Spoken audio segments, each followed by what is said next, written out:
Love Me Again Episode 2. Twende mwanzo mpaka mwisho. Asante. Asubuhi ilianza kimya. Hakukuwa na kelele za kawaida za jikoni, wala harufu ya chai iliyokuwa ikiwahi kuwainua wote wawili.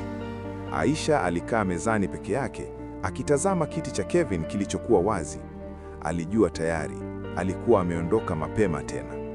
Kwenye meza alikuta ujumbe mfupi ulioandikwa kwa haraka: nitaondoka mapema leo, tutaongea baadaye. Aisha alisoma mara mbili. Baadaye ilimaanisha nini siku hizi? Jioni, wiki ijayo, au kamwe? Siku zilizojaa mawazo.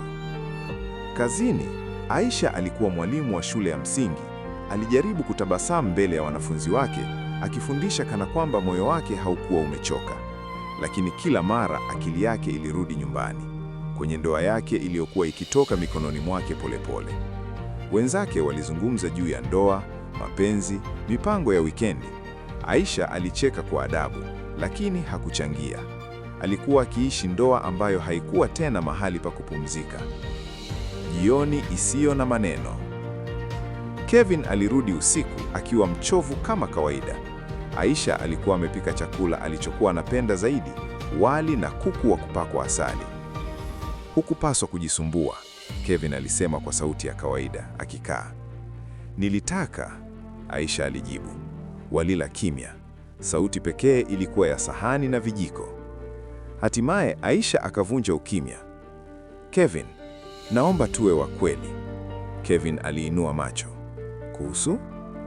Kuhusu sisi. Kevin aliegemea kiti chake akivuta pumzi ndefu. Nimekuwa nikijisikia nimeelemewa. Kazi, majukumu, matarajio, najihisi nimeshindwa. Aisha alimsikiliza kwa makini. Lakini kwa nini unanifungia nje? Kevin alitikisa kichwa. Sikujua jinsi ya kukuambia bila kukuumiza. Aisha alishika mkono wake. Kuninyamaza ndio kuniumiza zaidi. Kevin alishusha macho. Samahani. Neno hilo lilikuwa dogo, lakini lilimfanya Aisha atetemeke. Lilikuwa la kwanza kwa muda mrefu. Ukuta usioonekana.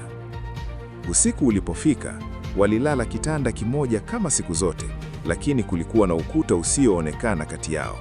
Kila mmoja alikuwa na mawazo yake. Aisha aliwaza, je, upendo unaweza kurudi kama wote wawili watakubali kujaribu? Kevin aliwaza, je, nina nguvu ya kumpenda kama mwanzo tena? Hatua ndogo, swali kubwa.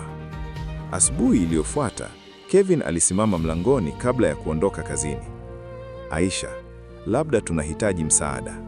Aisha alimtazama kwa mshangao. Msaada gani?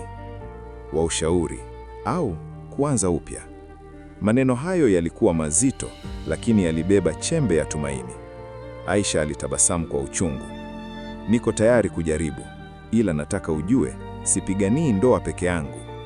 Kevin alitikisa kichwa polepole. Nitajitahidi. Mlango ulipofungwa, Aisha akakaa chini na kupumua kwa kina. Labda huu si mwisho, labda ni mwanzo mgumu. Usisahau kusubscribe YouTube channel yangu. Asante.